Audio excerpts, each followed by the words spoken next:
Hey, I wonder if they're really not here after all. Well, maybe they went out somewhere. But the car is here, though. When my husband said that, he took out the key to my parents' house and went inside. Huh? What's this smell? As we were wondering what the strange smell was, my husband and I witnessed an unbelievable scene right before our eyes. Dad, what on earth is going on here? My name is Harper and I'm 35 years old. It has been 5 years since I married my husband. Our first meeting was at a matchmaking party. At that time, I wasn't particularly thinking about getting married or anything, but my friend insisted that I should join, saying it would be a good opportunity. At the matchmaking party I was invited to, I met Skylar. Skylar and the other men, including him, were all elite businessmen working for the same foreign company. So it seems like my friend was determined to make the matchmaking party a success. To be honest, I thought I would be content as long as I worked and had a decent life, so I didn't change my attitude based on someone's profession. But I joined the party along with him. The women attending the party were eagerly trying to obtain something they didn't have, their eyes filled with ambition. As I felt slightly overwhelmed by these carnivorous women, I was approached by a stranger. It seems like you're not enjoying yourself much. Huh? No, that's not true. The food and drinks are delicious. You're at a party and you're going to tell me what you think of the pub? Harper, you're funny. Oh, really?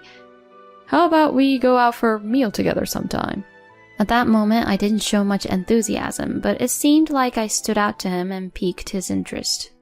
We only exchanged contact information for now, and I didn't have any particular expectations, because I really thought it was just a formality. However, he quickly contacted me and invited me to dinner. I didn't expect him to approach me so much.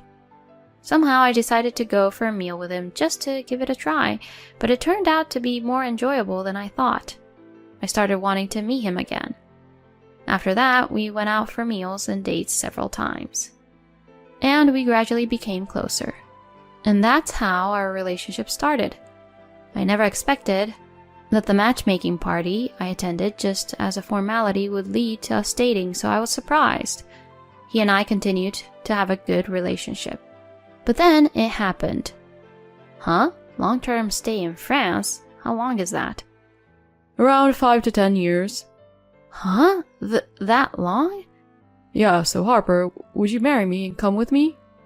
Huh? It was a sudden proposal from him. I was taken aback by how sudden it was, but at that time I was already head over heels for him, so I decided to go with him. Yes, please take care of me. Really? Yes! He was overjoyed when I accepted his proposal. He was going to be assigned as a representative to the France in 6 months. Before that, we decided to have a wedding ceremony. We immediately introduced each other to our parents and had a family meeting. My parents were surprised that I would suddenly go abroad for several years, but they respected my decision. At the wedding, we received blessings from many friends and colleagues. I'm glad I was able to invite everyone in America and have a proper ceremony. After that, my husband and I thoroughly enjoyed our time in America. We visited Boston, Hawaii, and Alaska. We also made trips in country about once a month. In the blink of an eye, the time arrived for us to leave America. Harper, take care, okay? Yeah, please take care too, both of you. If you have time, come visit us. I'll make sure to recommend some great spots to visit. Going on a trip to France sounds nice. Your father and I will have to study French too. My parents and I said our goodbyes, and my husband and I flew out of America. Skylar, your family didn't come to the airport? My dad is really busy with work, and my mom and sister had dinner together at home yesterday. We said our goodbyes, so it's fine. I see. Well, I guess it's expected when it's their own son. And Skylar works for a foreign company, so maybe he doesn't take it as seriously, even with overseas business trips and all. Anyway, my husband and I arrived in France and started our life there. We lived in Lyon, a city known for its thriving tech industry. You often see businessmen in suits talking about business on their phones with wireless earphones, gesturing and walking by. I entered a cafe and leisurely enjoyed a cup of coffee. I couldn't help but think that prices in France are high. I bought groceries at a huge supermarket and went home to cook, waiting for my husband to return. At first, I felt a bit bored because my husband was the only person I could talk to. During that time, my husband suggested that I try attending a language school. I thought it sounded fun, so I immediately looked up schools. I applied to a promising language school. There were many Americans and people from other countries who came to study abroad. I was able to enjoy cultural exchanges. I became friends with an American girl and we went sightseeing together after school. The classes were very helpful, and I even had house parties with Italians, French people, and others. I had a truly fulfilling time. After graduating from the language school, I gained a decent level of French proficiency. I decided to apply for a part-time job at a cafe near my house. The French owner there was very kind and hired me. They taught me how to make coffee and create latte art with great care. As it was a city with many businessmen bustling around, customers kept coming in non-stop. Through making lots of coffee and interacting with regular customers, my skills as a barista improved. And most importantly, my French skills skyrocketed. You seem really lively today. I think I really enjoy it because my husband told me so. I was very anxious about living in a foreign country before coming here, but it turned out to be fulfilling and enjoyable. In no time, several years have passed, and I've completely adapted to the French way of life. And as promised, my parents came to visit. But both of them were surprised to see me speaking French fluently in shops and such. You seem to have become more like a French person in your demeanor. You've become brighter compared to when you were in America, haven't you? Indeed, I may have become brighter as I interacted with the locals. My parents seemed to have thoroughly enjoyed their sightseeing in France, which was great. Afterward, my husband and I continued our life in France for a while. Before we knew it, 5 years had flown by since coming to France. During that time, my husband received a message from his mother and sister saying they were coming to visit. Is Dad not coming? Well, my father is busy with work. He probably couldn't take time off. My father-in-law runs his own company and works tirelessly as its president, so it seems he can't afford to take time off, like for a vacation abroad. It's been a while, you two. Finally, we've made it to Lyon. I'm excited. Show us around, please. My mother-in-law and sister-in-law were very excited. I smiled as I saw my husband gently telling them, "Don't make too much noise." But we were about to be swept away by the whims of my mother-in-law and sister-in-law. I want to visit this shop. I want to go to these places. The shops they pointed out were quite expensive. Are you sure you can spend that much? It's fine. It's that person's money anyway. Yeah, if we don't spend it, it'll just accumulate and go to waste. We exchanged glances, thinking about how my father-in-law must be perceived. Well, I guess it's fun since you rarely go on trips abroad. When my husband said that, my mother-in-law opened up. Oh, what are you talking about? We've been on numerous trips abroad. Huh? We've been to the Caribbean, the Maldives, Japan, Mexico, Canada, and countless of others.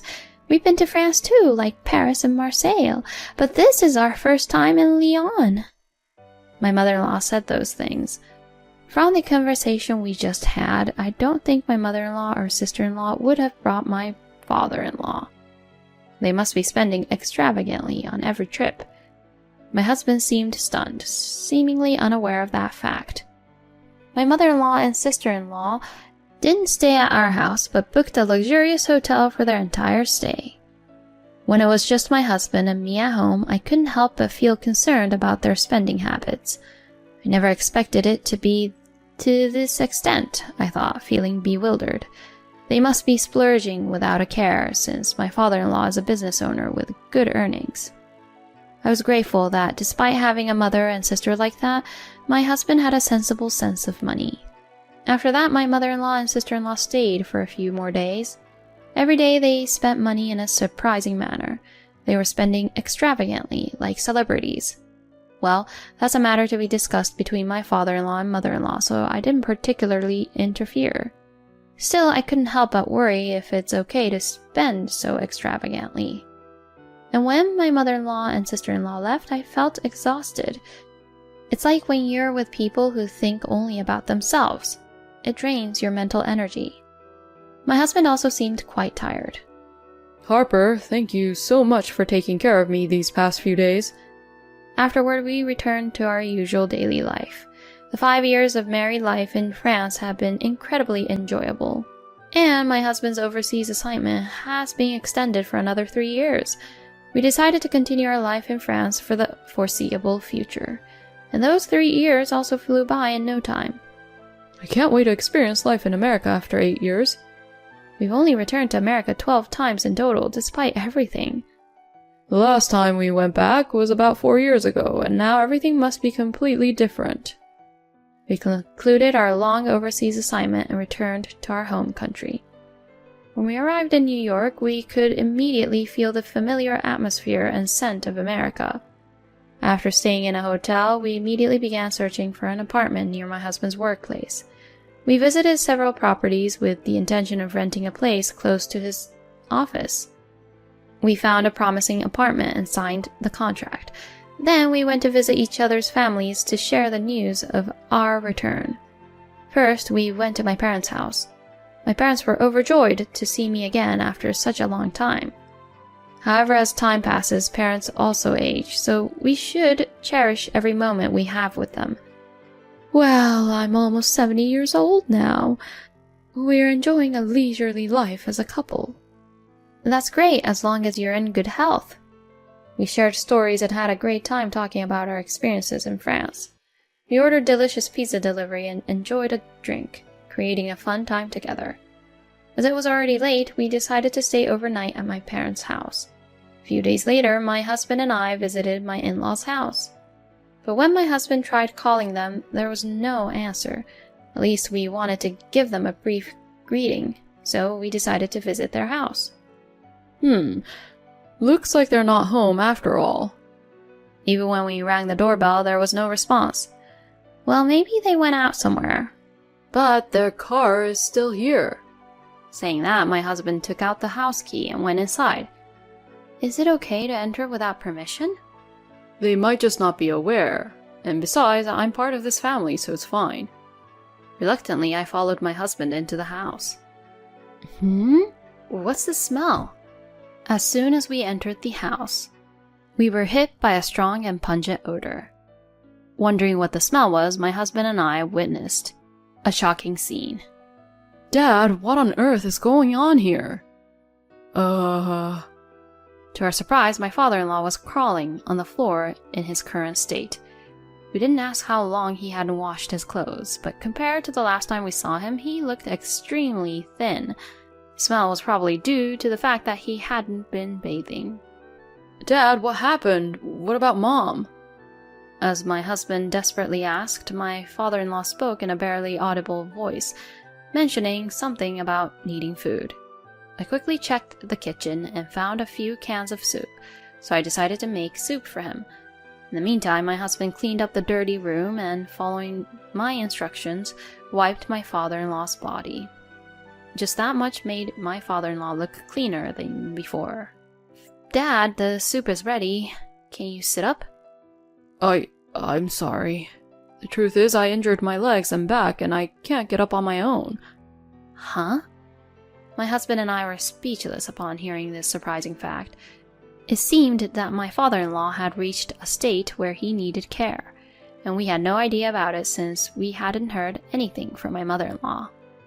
In a hurry, my husband and I supported my father-in-law and helped him sit on the sofa. Then my husband cooled down the soup and fed it to his father. It feels like a dream. I can't remember the last time I had a warm meal like this. What do you mean, Dad?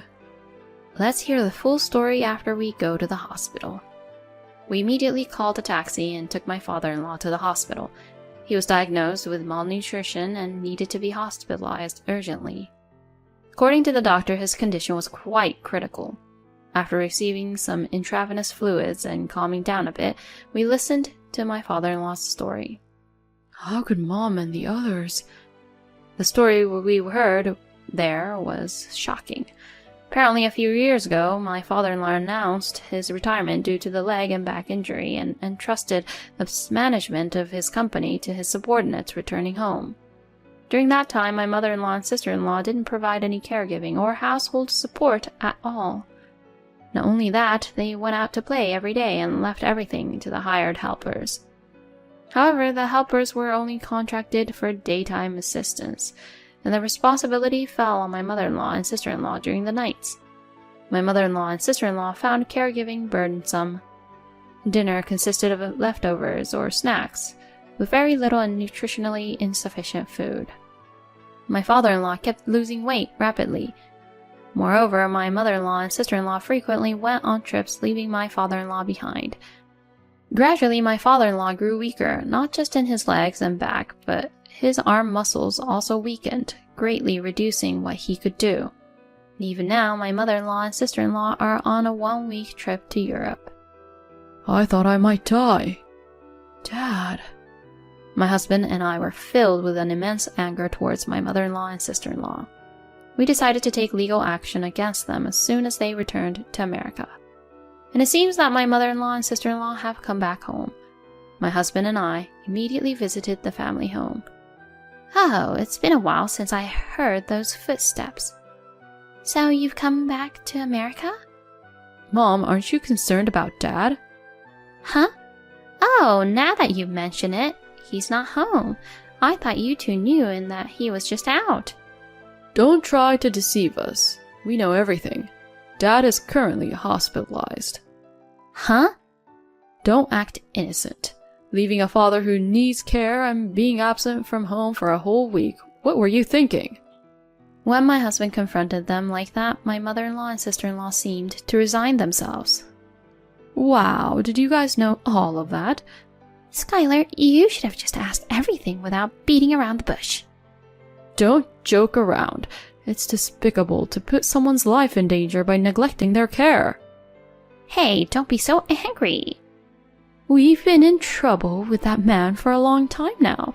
You've been working all your life. You haven't spent much time at home. He suddenly made his legs and back so bad that he had to stay home all the time for care. It was a nuisance for us. So we just kept going out more and more on our end. That money came from the earnings that Dad had worked hard for all these years. In other words, if Dad wasn't here, you wouldn't be able to indulge in such luxuries. Oh, stop it. We're family, so it's fine. Yeah, exactly. It's our own business, no matter who uses it. Besides, if he had died, we would have inherited his fortune. My mother-in-law and sister-in-law laughed hysterically while saying those words. My husband and I were left speechless. There's no point in saying anything to these people. Fine, I'll get it. I'll cut ties with you, so never call me family again. Well, whatever is fine. Yeah, that's right. You've been overseas all this time, so you had no involvement. Well then, we'll be leaving now. Enjoy your peaceful days without us. My mother-in-law and sister-in-law were wide-eyed at my husband's final statement. I deliberately refrained from getting angry with them after that. A few days later, my mother-in-law made a frantic phone call to my husband. Hello, I thought we cut ties with each other. Wait, why do we have to be arrested? Oh, so the police have finally arrived. I reported it. You and my sister were considered responsible for neglecting a person who couldn't live without care. What? In other words, it's a crime for abandoning someone in a state where they require care. I think you won't escape imprisonment because the circumstances are quite severe. Why do we have to go through this? That's my dad's line. He worked hard for the family's sake, and yet he was betrayed in such a way. He must have been the most shocked. I can't forgive you two either. Reflect on your actions in prison. Can't we pay money and get bail or something? Unfortunately, there's no imprisonment, so it's impossible. Besides, you don't have any money, right? Dad is planning to divorce you, so you won't be able to use his money anymore. What? That's right. You won't be husband and wife anymore, and you won't have access to Dad's money. This... My mother-in-law was devastated over the phone. Well then, I'll hang up now. Make sure to atone for your sins. My husband said that and ended the call. We blocked incoming calls from my mother-in-law and sister-in-law. Afterward, my mother-in-law and sister-in-law were sentenced to 5 years in prison. There was a possibility of probation if the sentence was less than 3 years, but they made statements clearly demonstrating malicious intent and neglect towards my father-in-law, so they received a 5-year sentence. Of course, I have no intention of visiting them, so I don't know how they are doing now. But I'm sure they are experiencing an unimaginable despair. My husband and I decided to take in my father-in-law. We had just signed a lease for an apartment, but my father-in-law said he would buy a new property and build a barrier-free house. So we decided to build a spacious house and live together with the 3 of us. The next day, we had our first child, and now the 4 of us are living happily together. If we had arrived a little later, my father-in-law might have passed away. When I think about that, I can't help but feel that my mother-in-law and sister-in-law should have faced even harsher consequences. I am truly relieved that my father-in-law is safe. From now on, I hope you, the viewers, will create many happy and joyful moments with your family. Thank you for watching until the end. If you enjoyed it, please consider subscribing to the channel. Thank you in advance, and let's meet again in the next video.